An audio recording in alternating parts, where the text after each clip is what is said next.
the title of my talk is There's a Fountain Flowing Deep and Wide, a report on evangelical spirituality at the start of the 21st century.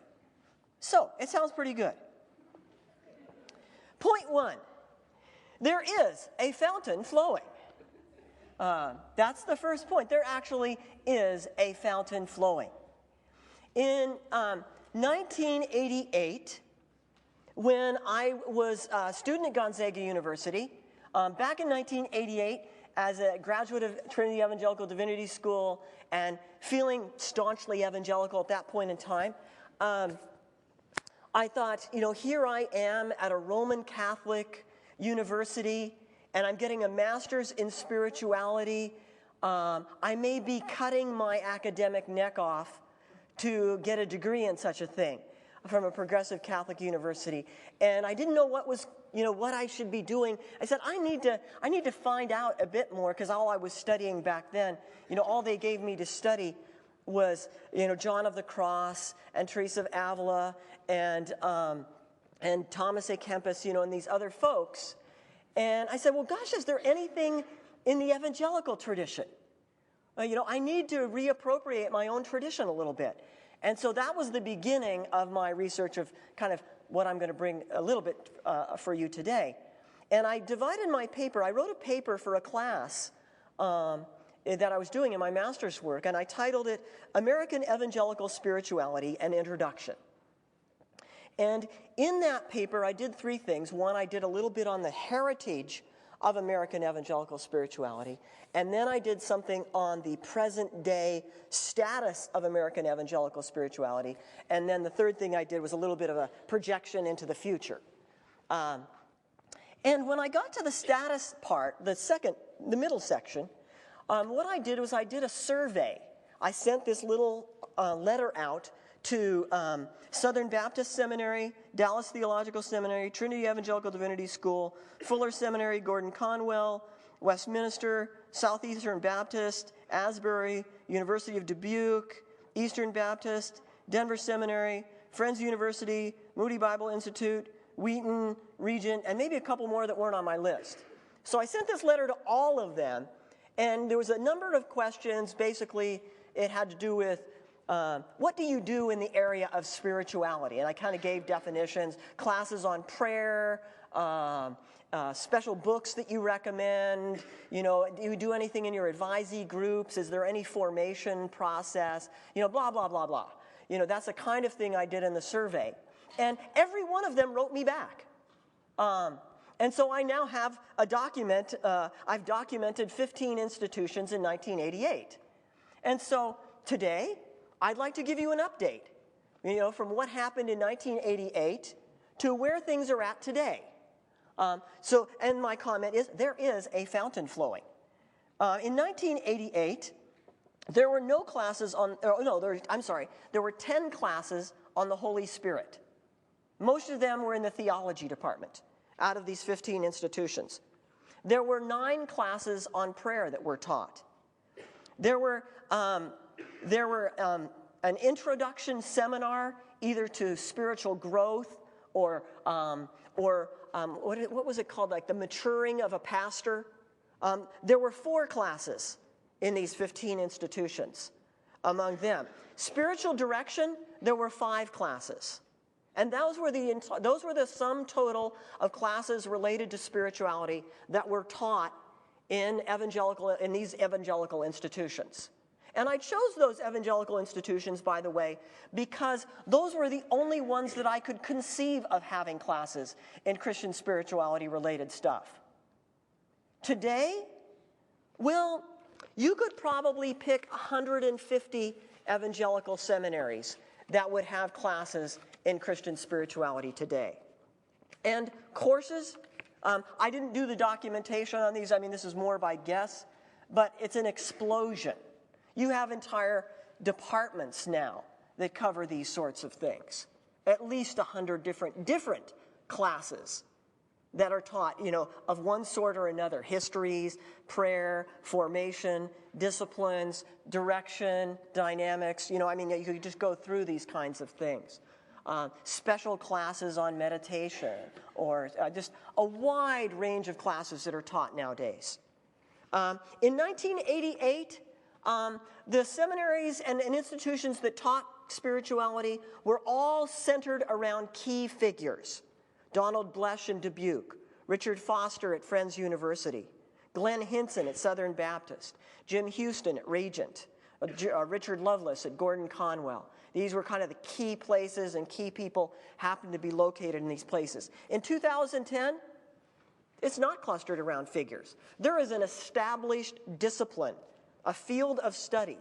As a matter of fact, to go one step further, recently the Association for Theological, is it the Association for Theological Studies, mandated that institutions, theological institutions, would have a program of spiritual formation as part of their curriculum. It has gone so far as to be a mandate from so that you can't be accredited without one nowadays. What about literature? Well, when I looked at the literature that people had recommended in 1988, there was this kind of little sampling of the classics, a little bit of William Law, John Bunyan, Thomas A. Kempis, no Cloud of Unknowing, no Pseudo-Dionysus, no Meister Eckhart, these sorts of things. The Way of the Pilgrim was the only Orthodox piece of literature that had ever been read in any of the schools. Now, Renovare has published 2 volumes of anthologies of classics. The Formatio series is now being published by Zondervan. You now have, coming out in the next year, a Zondervan Dictionary of Christian Spirituality. There is a journal for the study, or Journal for Soul Care and, Journal of Spiritual Formation and Soul Care has now come out, sponsored by Biola. Evangelicals are now on the board of directors of Presence Magazine, this Spiritual Directors Journal, Spiritual Directors International, and the Society for the Study of Christian Spirituality. There are websites all over the place that are do this regard. There is a fountain flowing. In 1988, I put on my paper that I wrote back then, the diversity of works and the particular neglected and popular works in terms of books that they're recommending indicate what I put a healthy yet cautious exploratory attitude which the schools are taking toward this vast array of literature. That's what I wrote in 1988. Today, there is a virtual explosion of resources and reflection. This group of scholars in evangelical Christian spirituality, we can't keep up any longer. It used to be you could kind of keep up with the latest Dallas Willard book or whatever might be published. Now it's impossible to keep up with that literature, even among our own peers. We can't read each other's books fast enough because they're coming out so fast in this field. In terms of campus life and spiritual formation, in 1988, there were 4 schools that were in the process of introducing a spiritual formation component as part of their chapel or advisee structure. Denver was one of them. Gordon Conwell was one of them. But it was very, very small. Asbury had already moved forward in this direction. Now, again, the Association of Theological Schools is mandating that this kind of thing be a part of the program. Back in 1988, the Foundation for Church Renewal was in existence in Asbury. The Duplessis Center, which is really still was and is nothing more than an archive of David Duplessis' archives, or his writings. And Renovare was just studying. I remember getting a paperback. I'd written Friends University, Richard Foster, and he sent me back this paper, said, I liked your survey, good stuff, we're on board. Have you ever heard, we're interested in starting this new organization. What do you think about it? And it was a proposal for the beginning of Renovare, which has since exploded. There is now Renovare Korea, Renovare New England, it's just all over the place. If you notice, we don't have a Department of Christian Education here at Wheaton any longer. You have a Department of Christian Formation and Ministry. Whole departments are changing their name on this sort of thing. Let's see. There's such a thing as a spiritual formation forum. There are retreat centers. There are online orders. The Northumbria community and others have whole ways of mentoring one another online.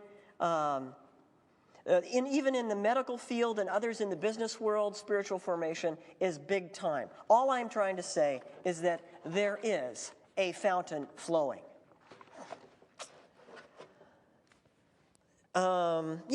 That's the first thing. The next generation of new evangelical, that's the other thing I wanted to say. And at this point in time, in 2010, it was interesting, we were at a gathering in Nashville of some people who were involved in the spiritual formation movement, and I was struck with the fact that there was no one in the room that was a part of the first generation of new evangelicals involved in this. Richard Foster was not there, Dallas Willard was not there, Richard Lovelace was not there, etc. This first generation was not there. We're all, we're students of that group. We're the ones standing on the shoulders of these giants. And as a matter of fact, the movement is not fading out in light of these people's retirement or moving on or these sorts of things. As a matter of fact, it's growing, and the vision for this movement is growing as well. So again, there is a fountain flowing. The fountain flows deep. The fountain flows deep. And I think that's part of the reason why the fountain, we haven't even come close to discovering what is down in that well. Sherry and I actually, when I got the idea, my wife Sherry and I, we were chatting on the way home from where I was when we got this idea, and we drove home, and I said, Sherry, but I never did understand that song, Deep and Wide. What fountain flows deep and wide? And she said, well, maybe, so the conclusion we came, if you have a better idea on what that means, she said, well, maybe an artesian well, that it flows really, it comes from way down deep, and as it flows, it spreads wide. So that's her description. And so we'll live with that. And so let's go deep first. What does it mean? I think this fountain is flowing deep, and that's one reason why it's still flowing, and it's flowing so much. Because we haven't even begun to plumb the depths of this well. And first of all, it's deep. It's historically deep. This well goes back one generation to Bill and Vonette Bright, who in founding Campus Crusade for Christ thought about the Spirit-filled life. Dreamed not only of a Spirit-filled life, but of a national revival, and had vision for evangelical revival, and became a part in the 40s, of a new evangelical movement that was spiritually related. It wasn't just a matter of evangelism, it was more than that. But it goes deeper than that. It goes back to A.W. Tozer, and A.W. Tozer's pursuit of God. A.W. Tozer's courage to be an evangelical mystic, to critique some of the work before him, and to push us into exploring new things spiritually. But it goes back before that. It goes back to Keswick meetings in England and the United States after that. Looking, hunting, hoping for a victorious Christian life. Something that was not an anemic Christian life. It goes back before that. The well goes deeper to Oberlin College, where they were trying intentionally to link together for their students a lifestyle that combined conversion to Christ, holiness of living, hard manual labor, and interracial environment. But the fountain goes deeper. It goes back to Sally Parsons and Mary Savage, people you might not have heard much about, but yet who were itinerant evangelists for many years of their life in the Second Great Awakening. Goes back even further to the Evangelical movement in the United Kingdom. People like William Wilberforce, John Newton, Hannah More, who again emphasized conversion, the morals of society, education, and removal of slavery, who were powerful in changing the whole culture of England at that period of time. And ultimately were the spearheads behind the Great Evangelical Alliance in 1846, the first ecumenical evangelical association. Before that, the well goes deeper. Jonathan Edwards, father of American evangelicalism, brilliant theology, sensitive psychological analysis, spiritual depth, was able to navigate the Great Awakening so that it didn't fall either on the excess or on squelching any sense of the Spirit at all.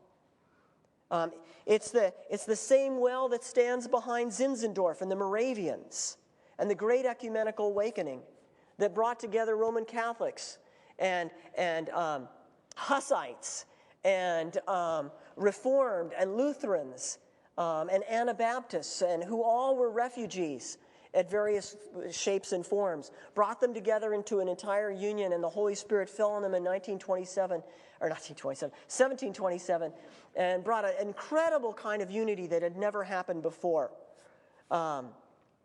It goes back even further to Hans Denk and the spiritual reformers who spoke about rebirth and the necessity of being born again. It goes back to Luther, who wanted to sing songs in the secular and have the people of the congregation sing songs together, who wrote a small catechism so families could lead Bible studies or lead worship together. And I could go on and on and on. But prior to Luther, there's all kinds of things that they were rooted in. The well goes deep.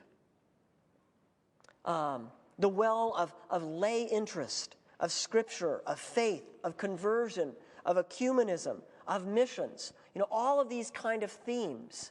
And we haven't even begun to work on these sorts of things. So the fountain goes historically deep. The fountain also goes personally deep. In the third chapter of the Brazos introduction, and then it appears later on, I create this idea of the depth dimension of the Christian life, or of personal life, human experience, I call it. And so if you can imagine with me this triangle. It comes from here down to here. And then inside this triangle, there are three different segments. 1 segment, 2 segment, and 3 segment. And it all comes together down here. And this segment we'll call cognitive experience. And this segment we'll call affective experience. And this segment we'll call volitional experience. Or if you wish, you can call it the intellect, the emotions, and the will. So you've got these 3 dimensions to human experience. Well, at the top level, we have thoughts, feelings, and choices or actions. I'm thinking about the lights. I'm feeling increasingly comfortable about being here. I am choosing to put my hands over here. You see, there's this kind of basic level of thoughts, feelings, and choices or actions. Now, at the next level down, we're going this way. The next level down, you have something like beliefs, emotions, and habits. I hope I'm not falling into my habit of saying when I shouldn't. Some of my children, when I was younger, said, when you talk in public, as opposed to just being in a conversation, you say a lot. So that was a habit of mine. And I probably said didn't I? Yeah. And in emotional concern, we have habits of emotions that are just patterns we have of feeling. I tend to be a little more optimist, and so, there it was again. And so we've got this optimist habit. Then, and it's a habit, but it's an emotion. It's a pattern of my affective experience. Then I have beliefs. I believe that this floor will hold me up. I believe, actually part of feeling is that I feel more comfortable behind something like this than something like that. And so that's feeling, but there's a habit. I have a habit of knowing and that. And then there's thinking, which is a belief. I have particular beliefs about paper and about people and all kinds of things. And I can change a thought and it not affect my feelings much at all. We're thinking about lights versus thinking about paper. I can float back and forth with that. It doesn't change my feelings a whole lot. But when I change a belief, it begins to affect my feelings or my habits a little bit. Because if I believed that this chair wouldn't hold me up, then I might not sit on it. And so there's a bit of a change that goes on. Now, one step lower, then I move to worldviews, deep emotional concerns, and lifestyles. You got me? Okay. So a worldview is not just a habit of thinking. It's the framework through which my thinking is organized in its entirety. A deep emotional concern are the basic patterns of my affective being that structure my whole emotional network. And my relationship with my parents, my early history, my genetic background, all of that affects this basic emotional framework. Why I cry, when I cry, all of those things are deeply rooted in basic patterns there. Concerns. And then over here, a lifestyle. Habits are organized ultimately into a lifestyle, a way of being in the earth that arranges all of my habits together. And so it's very difficult to change a lifestyle without affecting the kinds of things I get emotional about, or without affecting the way I even view the world over here in the level of worldview. Worldview, deep emotional concern, and lifestyle get very easily enmeshed in each other. That's why this triangle is the way it is, because the further down you go, the tighter everything gets and the more enmeshed everything gets. And then finally, maybe there's some level right down at this point where they're all absolutely, it's this unspeakable center of everything where they're all present and real. And we can't really use words to describe that kind of a thing. So, my point here, and having just described that chart a little bit, my point is that the fountain flows deep. Deep and wide. What that means is that the fountain of evangelical spirituality addresses the deep things. It addresses our very way of understanding the reality of the world. To dig into John Calvin and Jonathan Edwards on the sovereignty and excellency of God. We were just talking this afternoon a little bit about aesthetics. A-E-S, not aesthetic, but A-E-S-T-H-E-T-I-C-S. Aesthetics, the beauty, the excellency, the attractiveness of God.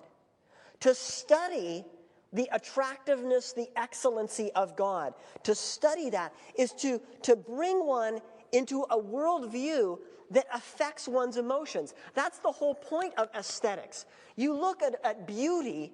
I live in Colorado, and everybody in Colorado knows the mountains are beautiful. It's just a given. And what that means in Colorado is that your emotions are affected by the presence of those mountains all around you. So what does it mean when we begin to think of God as beautiful? It cannot but affect our emotional framework.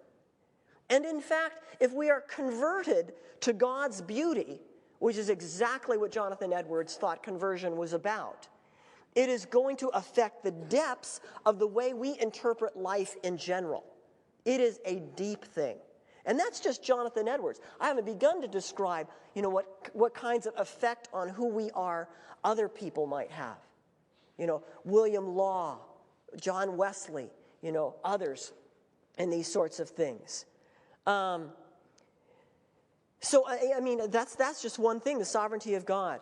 Another one I just was reading about lately is these debates among evangelicals among premillennialism versus postmillennialism. And you'll think, oh my goodness, what a nitpicky topic, do we need to discuss the end of the world? On the other hand, if you read the history, if you let yourself be, washed a little bit in the fountain. Ooh, washed in the fountain. I like that phrase. If you allow yourself to be washed in that fountain, you're going to realize that one's understanding of the end times actually affects your whole worldview. It affects what you get emotional about.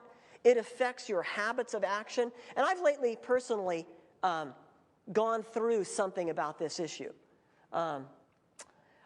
Increasingly, I look at Genesis, and I say Genesis, 1:31.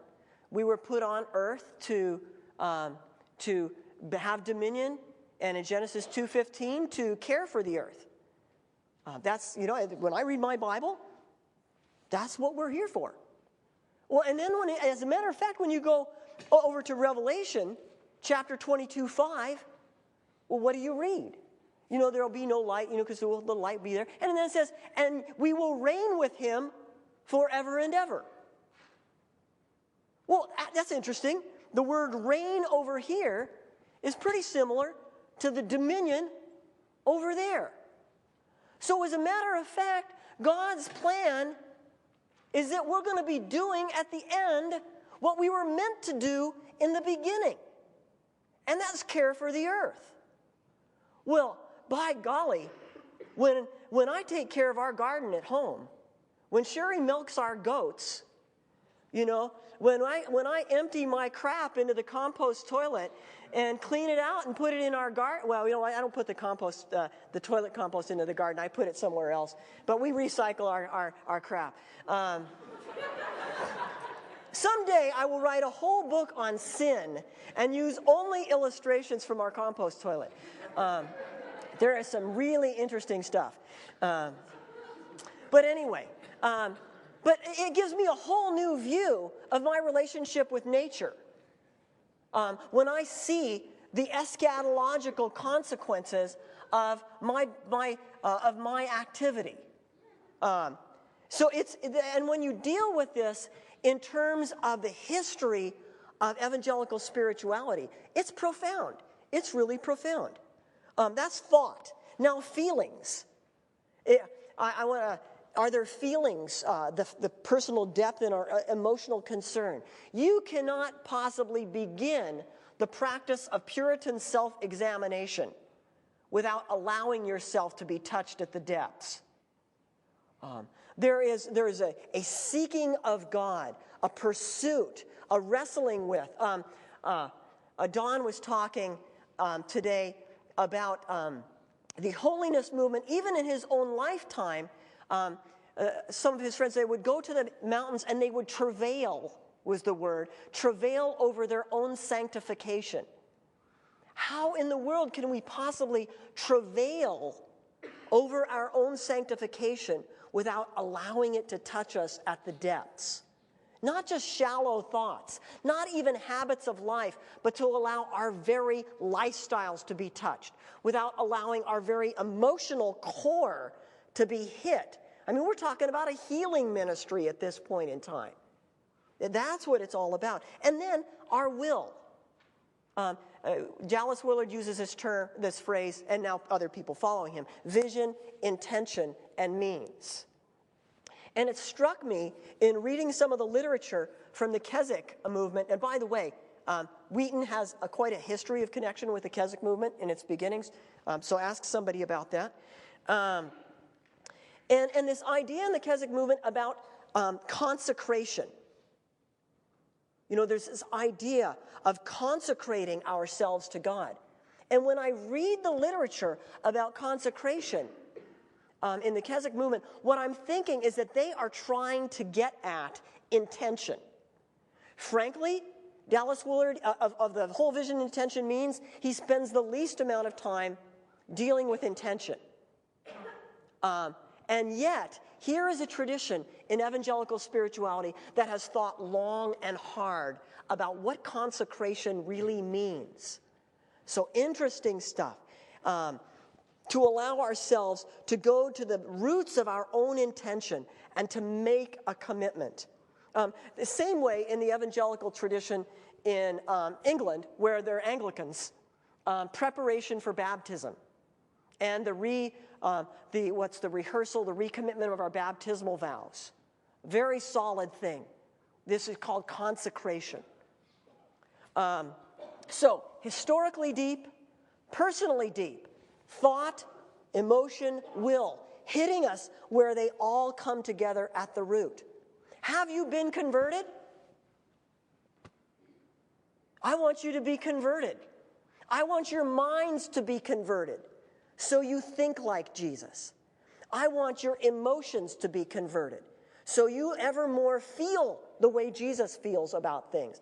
I want your wills to be converted so that your habits, your lifestyle is the lifestyle of Jesus. And the evangelical traditions give us ways of accessing this kind of depth of a fountain that flows to those areas.